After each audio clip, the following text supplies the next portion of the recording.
សូមនមស្ការគោរពនិងជម្រាបសួរលោកយាយតាអង្គពុកម៉ែបងប្អូនទាំងអស់គ្នាជាទីគោរពស្រឡាញ់រាប់អានសូមស្វាគមន៍មកកាន់វីដេអូទម្រើឆ្លងបដែន 5D 5ម៉ោងបាទសម្រាប់ថ្ងៃទី21ខែ6ឆ្នាំ2023បាទលោកយាយតាពុកម៉ែថ្ងៃនេះខ្ញុំបានធ្វើការរៀបចំបាននៅទម្រើឆ្លងបដែន 5D ដើម្បីចែកជូនទៅកាន់ពុកម៉ែដែលនិយមលេងទាំងអស់គ្នាដើម្បីឲ្យធ្វើការផ្សងសំណាងនិងយកទៅធ្វើការលេងទាំងអស់គ្នាអញ្ចឹងបងប្អូនកុំភ្លេចជួយចុចជាវនិងចុច Subscribe ម្នាក់មួយបាទពុកម៉ែយើងចូលទៅកាន់តម្រុយរបស់យើងតែម្ដងទៅបាទ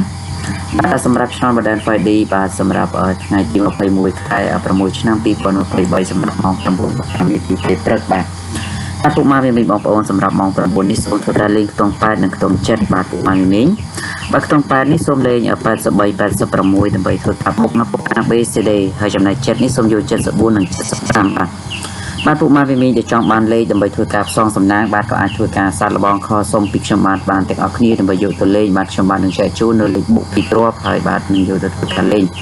បាទមិនថាម៉ោង9ម៉ោង10ម៉ោង1ម៉ោង4បាទម៉ោង6គឺខ្ញុំមានចែកជូនទាំងអស់គ្នាបាទលេខល្អម៉ោង10ម៉ោង1នឹងឯងបាទអាចខលមកយកតាកតោមកតាម086 911 087ហើយសម្រាប់បងប្អូនដែលនិយមប្រើ Telegram គឺអាចធ្វើការ add មកបានតាម086 911 087នេះបាទពុកម៉ែសម្រាប់ម៉ោង 10:45 យើងលេង0ហើយនឹង20បាទ0សូមយក03 04បុក ABCD ចំណែក20នេះសូមលេង27និង28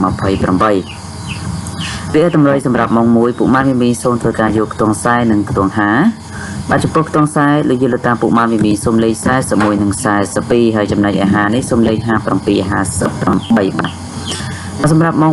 4:15នាទីពេលរសៀលបាទពុកម៉ែសូមយកខ្ទង់8និងខ្ទង់9បាទចំពោះខ្ទង់8លោកយាយលោកតាពុកម៉ែសូមយក8គាត់និង82បាទស្រ័យ8គាត់និង82ហើយចំណែកឯខ្ទង់9នេះពុកម៉ែសូមលេខ94 97ត្រេនៅពោ ABCD បាទពុកម៉ែបាទកុំភ្លេចខលយកលេខដើម្បីធ្វើការផ្សងសំណាងទាំងអស់គ្នាសកលតាមទឹកចិត្តទេបាទនៅម៉ោង6លោកយាយលោកតាអ៊ំពុកម៉ែបងប្អូនទាំងអស់គ្នាសូមយកខ្ទង់30និងខ្ទង់7បាទចំពោះខ្ទង់30ពុកម៉ែបងប្អូនសូមលេខ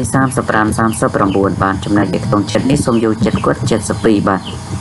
7គាត់និង72ត្រេនៅពោ ABCD បាទចឹងពុកម៉ែនេះគឺជាតម្រុយឆ្នោតតម្រែន 5D បាទសម្រាប់ឆ្នោតតម្រែន 5D 5ម៉ោងបាទចឹងខ្ញុំបាទសូមអរគុណជូនពរសំណាងល្អទាំងអស់គ្នាបាទសូមគោរព